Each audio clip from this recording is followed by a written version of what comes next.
Welcome back, everyone. My name is Meg Kruger. I'm the content specialist with Pioneer. And today I am joined by Matt Williams, and we're going to dive into some tech talk. So we're going to be talking about grow lights and the innovative technology there. We're excited to dive right in. But before we get there, Matt, go ahead and introduce yourself and tell us a little bit about yourself.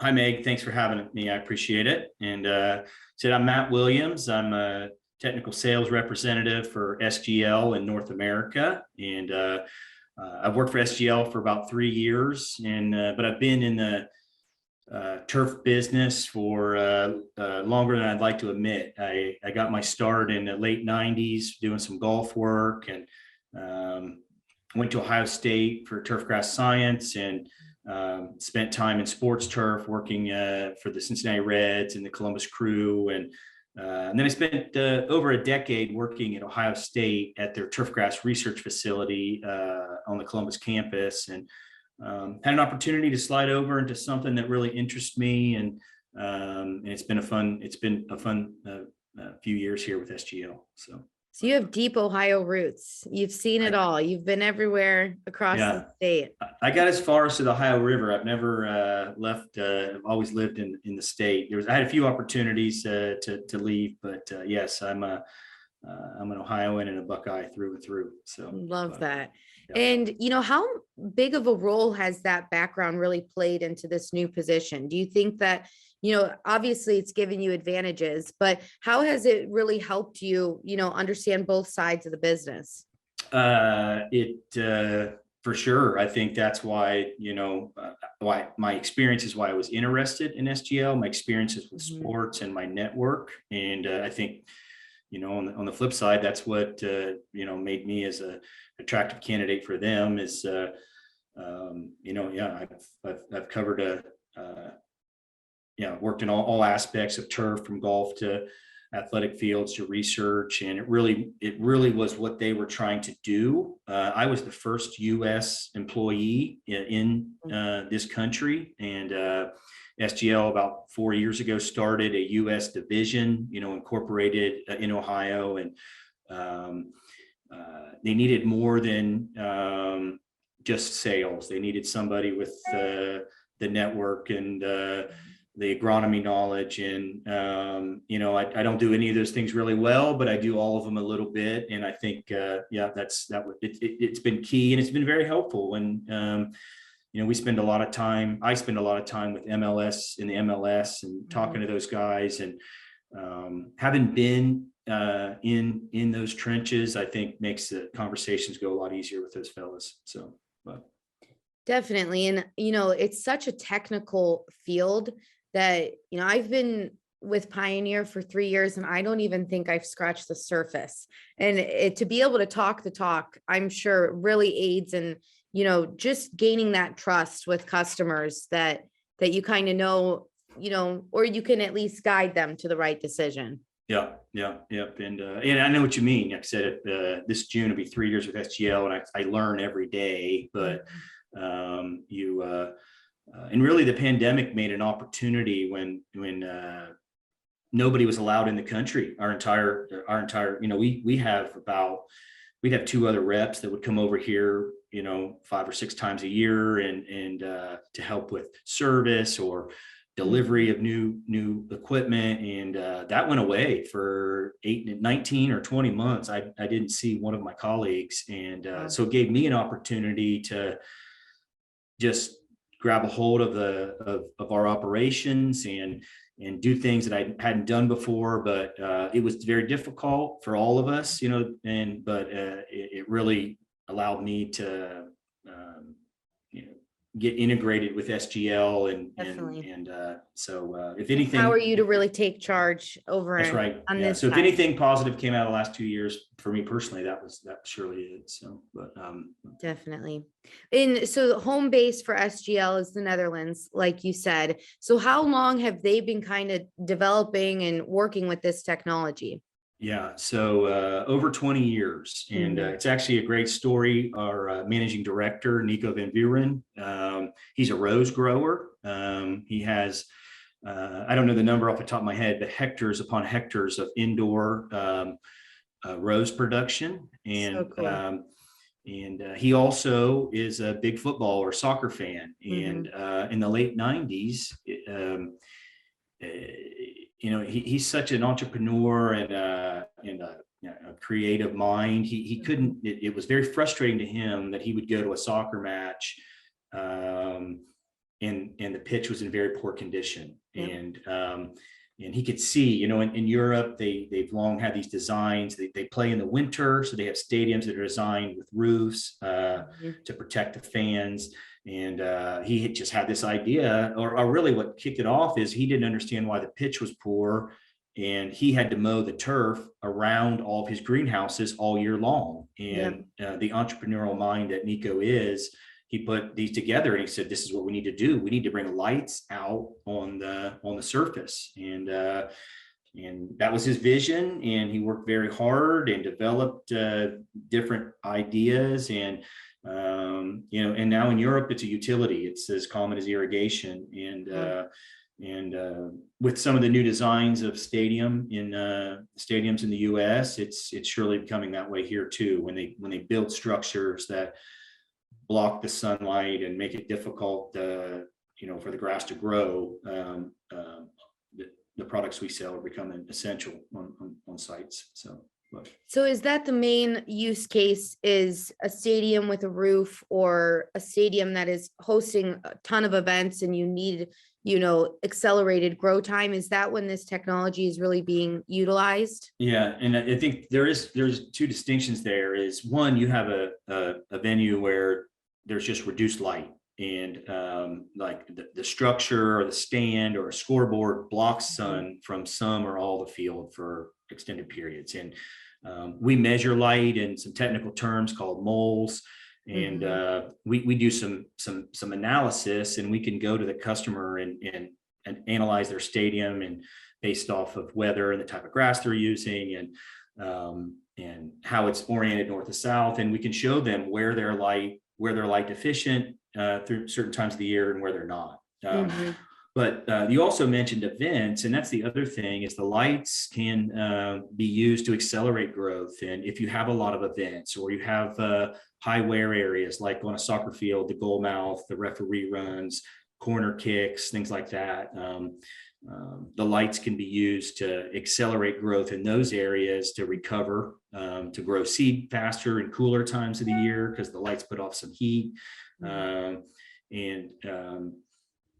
So it's not just blocking light, but accelerated growth and quality surfaces, or like on a football field down the hash marks where there's a lot of aggressive play, and they can be used there to recover and have a safe playable surface. And so just off the top of your head, like what percentage of the market in the United States are utilizing grow lights right now in sports turf? Oh, as a percentage of the market, I'm not sure I can answer that, but we have approaching 50 customers in the US, from large scale, where there's where you can cover half of a soccer field at the same time, down to we have little small units we call a BU10 that has 2 light fixtures in it that can be used at a high school. So on a goal mouth, it covers a goal mouth or a corner kick or a PK. So some of our product advancements over the last 2 years have allowed us. There was a time when we sold very large lighting units, and you were talking mainly to large stadiums. With large budgets, but that's not the case anymore. There's not a turf manager that we can't have a conversation with and possibly have a role with, from sport and grounds areas to golf. So and then all the way up to the large installs. So, but very cool. Yeah, just in my frame of mind coming into this chat, like I was thinking, only stadiums with huge budgets would be interested in something like that. But that's awesome to hear that the technology is, universally available to different scales of operations. Very cool. And how, let's just dive in a little bit to like how grow light technology is really helping reduce the effects of shade, and just like promoting overall turf grass health? Mhm. Well, photosynthesis is the key to grass growth. And if you now different species have different requirements. But if you are deficient in light, and there are lines that we can draw for cool season grasses, for warm season grasses, and it's much. I look at it like nutrition. You know, if you are, if either plant nutrition or human nutrition, if you are not getting in a plant situation the right amount of NPK and micronutrients, there's going to be a problem. And same with light, there's a deficiency level, and if you're below that, you'll be in decline and not at peak performance. So we can go in there, and without the light, it's not going to perform well. And that's where we come in, and to bring those light levels into a sufficiency level, and then or target areas where there's aggressive wear, or they've had something that's caused unacceptable playing conditions, and to help it recover. So, but it all starts with photosynthesis, and without it, that's how the plant makes its food. That's how it. Fourth grade science class taking me back. That's right. Yeah. So you kind of touched on it at the start of there, but what's the difference in how grow lights are affecting warm and cool season turf grasses? Yeah.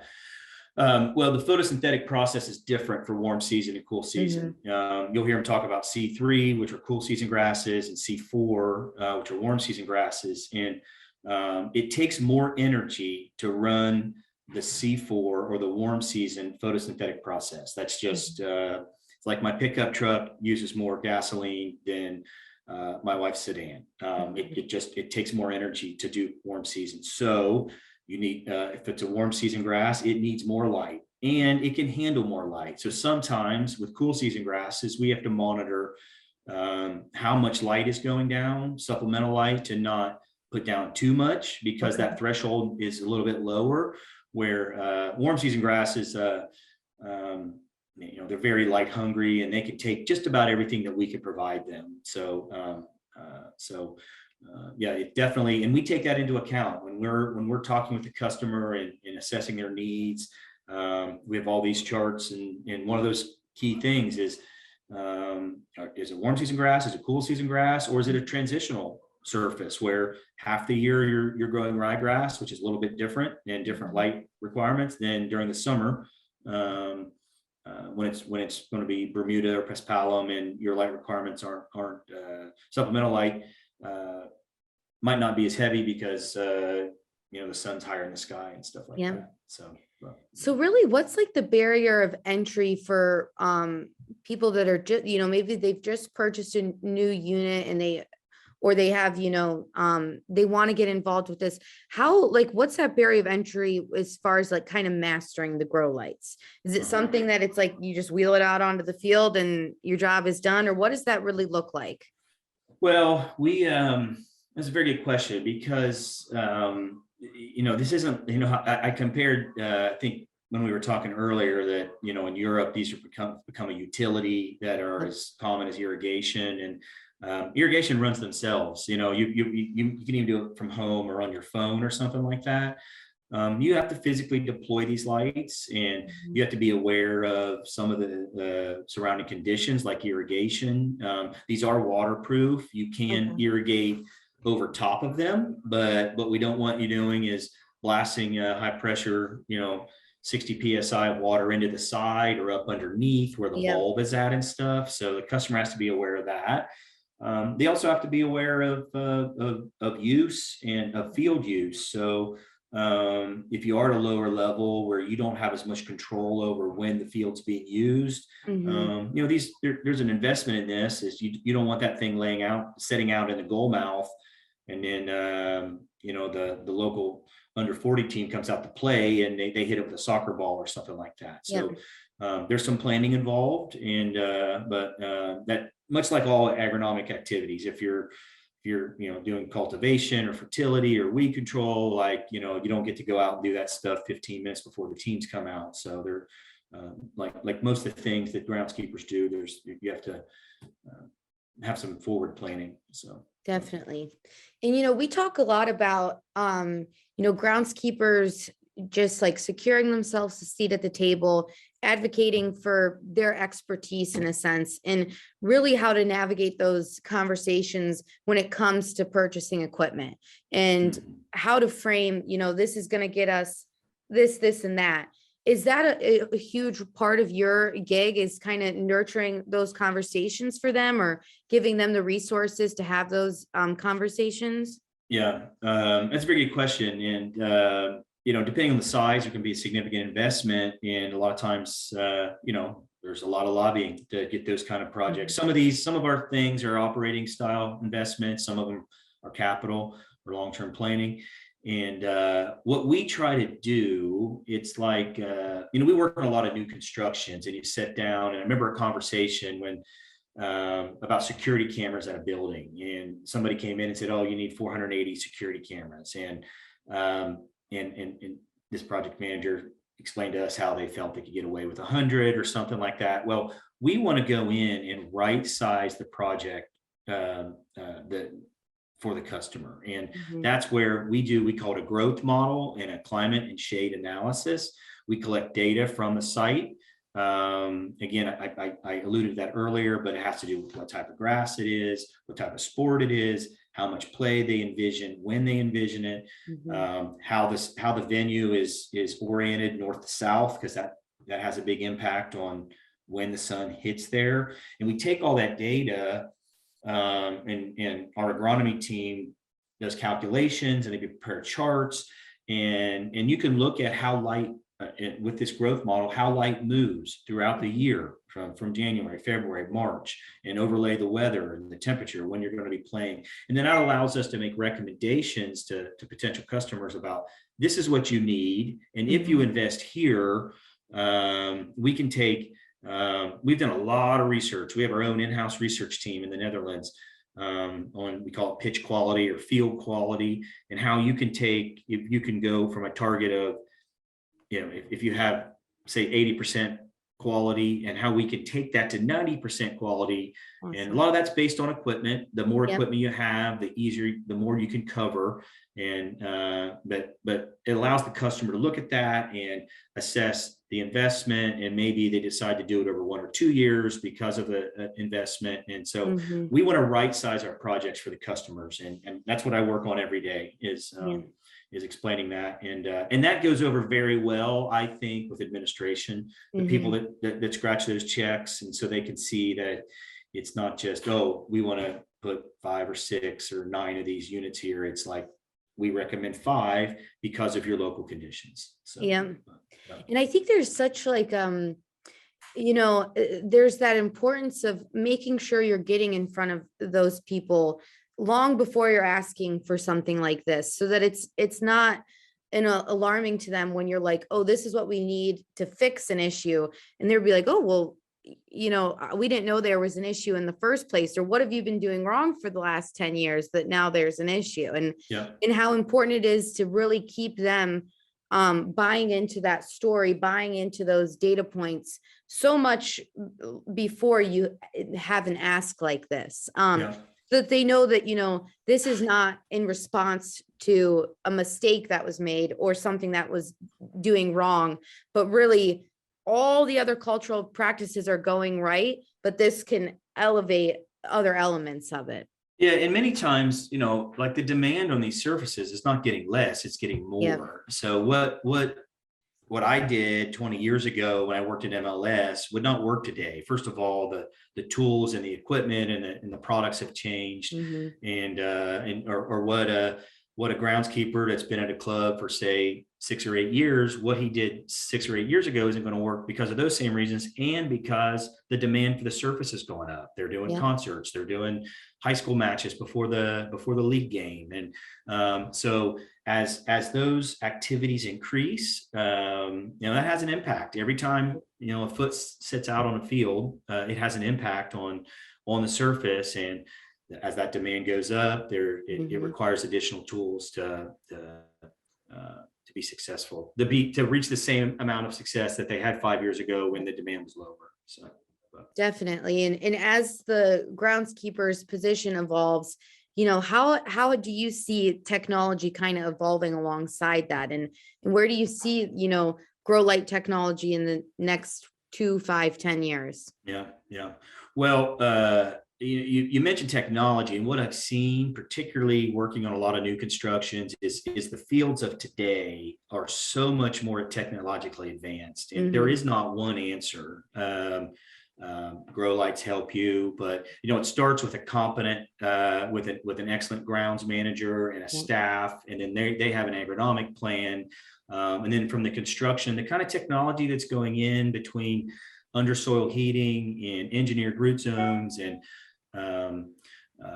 vacuum assisted drainage and grow lights and covers and all those. You stack those technologies, so I'll never say there's one answer, but the technology that's going into the newly constructed athletic fields is impressive. So yeah, it's just how, like, I think I always ask people when we do these podcasts, like, if someone is just starting out or they just took on a new program and their director, like, what's the first thing they could do, or what's the first thing they need to look at? And not a single person has ever had the same answer, which just reflects how diverse of a skill set a groundskeeper needs. Like, it's no longer, successful just to have 5 or 10 skills under your belt. You need to be business savvy. You need to be communication forward. You need to also have all the technical skills that, a turf grass manager needs. It's just like, it's overwhelming sometimes to think about all the things that they need in order to be successful. So if technology can aid in that in any way and take some of the burden away, then, obviously that's a win-win. Yeah, and that's just in construction. And there's so many opportunities now to do things remotely. I think we were talking about irrigation earlier before the meeting, and when I was growing grass for a living, like, I had to be on site, and if I left and I forgot to turn the irrigation on, now there's opportunities that can make that there's technology that can make decisions like that easier for the customer, or not for the grounds managers. Like, I can cut out of here at 4:30 and I can set up irrigation and go to my kids' soccer match, and I can set up irrigation from my iPad later tonight. And that's taking a burden off. And, it's difficult being managing something, a living, turf grass plant. And if you make a poor decision on irrigation or the wrong decision, like, it can affect the quality. And be able to do those things and get away from the office and be able to do it. Those kind of technologies have made guys' jobs easier, guys and gals' jobs easier. Well. So, and that was like my next question is, like, someone that would be reluctant to adopting technology, like, what would you say to them? But that's the perfect answer. Like, the fact that you can, you don't need to stay at the stadium till 10 p.m. waiting for a rainstorm to see it. If it's going to come through, you can go home, and when it doesn't happen, turn on the irrigation for a few hours. Like, and just to be able to, buy yourself more time, more freedom, and, empower yourself to kind of utilize the tools that are available, for sure. Well, so cool. Is there anything else I didn't touch on that you'd want to make sure is included in there? I don't think so. No, I appreciate the time, and I like talking turf. I'm a turf dork at heart. I've spent my, I was just talking with my wife the other day. It's like, it just hit me that I've been doing this for 25 years now. It's my 25th season involved in the turf industry, and I love the people and the industry, and it's just been and to be able to talk about what I do. And I love what I do, so it's nice to talk about it. So I appreciate the opportunity, Meg. So. Of course, and I can reiterate everything you said. I mean, to be in this industry is so exciting, and because I, as a journalist, I've really talked to so many different people and so many different avenues of life, and I've never met people so passionate about what they're doing. And in turn, that just inspires me to, have these kind of cool conversations. So, I can't imagine ever leaving the turf industry. It's too good to leave. So, so awesome. I really appreciate your time, and, everyone keep your eyes peeled for more groundskeeper chats like this one. And of course, new tech updates and innovative practices that are going to be hitting the market. So Matt, thank you again. And we hope you have a great rest of your day. Thank you. Appreciate it.